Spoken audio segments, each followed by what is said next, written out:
The appearance and composition of the council. The council is called the Council of Elders because the people in it are usually older men.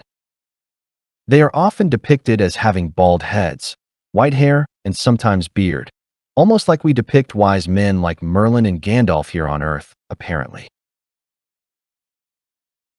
On occasion, there are women on the council as well, but according to the subjects, the reason the majority are men is because that's how we look at authority here on Earth.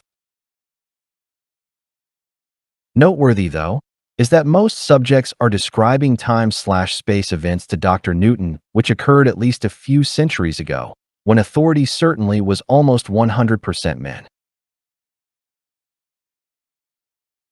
The council is supposed to impact our own experiences and conceptions as a soul from Earth, and whatever creates that symbiosis is what is perceived.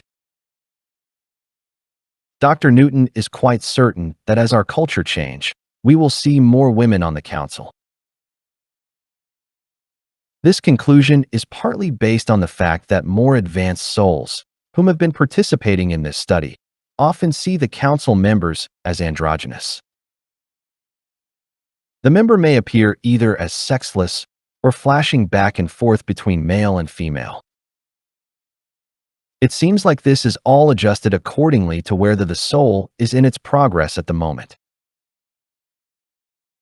It also suggests to me that the council members may not actually be in the room, but are holograms, which can be manipulated from a distance. If so, the question is, by whom?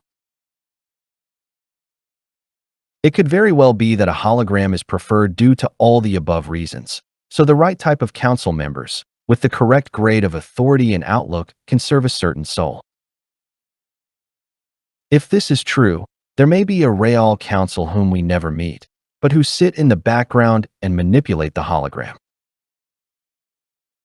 Or, alternatively, something else is going on, upon which we can only speculate. The typical subject sees between 3 to 7 council members. And advanced souls may have from 7 to 12 members on their council. The elders often have silver clothing or deep hues of violet. Almost without exceptions, there's a chairperson sitting in the middle, facing the soul. This elder is the primary questioner and inquirer, and often the same person through a number of lifetimes. The other council members may be exchanged from time to time.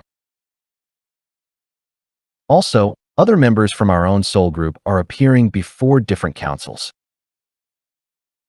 Why this is, no subject has been able to explain.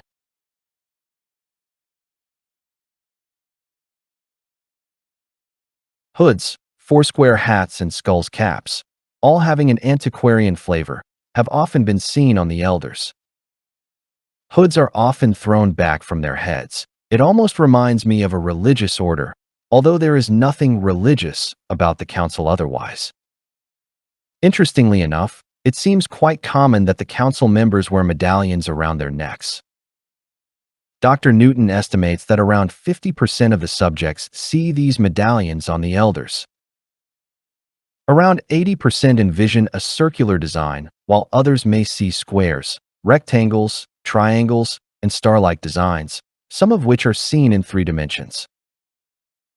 The medallions typically hang from a chain or a cord. The purpose of these medallions seems to be to symbolize moments in the soul's life, which were of specific significance. One subject said that an elder wore a medallion showing the embodied soul killing a mountain lion, which symbolized strength and courage. Someone else reported a councilwoman wearing the swirl design, apparently meaning that we spiral outward in development and will someday return to the source of our origins. When asked who will become a council member, subjects who are more advanced are able to tell Dr. Newton that not everybody is fit to be a member of the council. You first have to be a master teacher. This means you have to perfectly understand other human beings and life forms to be able to guide them. Once you are a council member, you will be able to go inside the soul in front of you. This is what one subject described. What you feel is much more than empathy towards someone who has just come back from a life. You are really in their shoes. The presence gives you the power to feel everything the soul feels at the moment. The prism of light from the presence touches every council member in this way. What this soul said in the above quote is fairly unusual. Normally, the council is the highest spiritual authority the soul will encounter in the astral. When a soul is leaving a council meeting, most have the feeling they were told more about what they did right than what they did wrong. The council knows that the soul has already had a critical meeting with its spirit guide, and it looks like the council always wants to leave the soul in an encouraged state of mind, but still raise its expectations. One soul said what others unsuited as well, that the council had absorbed the soul's self-doubt and cleansed it. What occurs to me when I read Dr. Newton's studies is that it's very much based on souls returning to Earth. Reincarnation after reincarnation to both complete their karmic cycles and to be able to experience what they need to learn based upon the goals the soul sets for itself long term. Still, there are souls among Newton's clients who have incarnated now and then on other planets too, but that is more an exception than a rule. The conclusion I make from this is that, of course, the ones who decide to start incarnating on other planets won't be the ones sitting in the regression therapist chair on Earth. They are elsewhere and not accessible for studies like this. What is interesting, though, is that about 7,000 subjects are saying the same thing. We are reincarnating on Earth over and over again.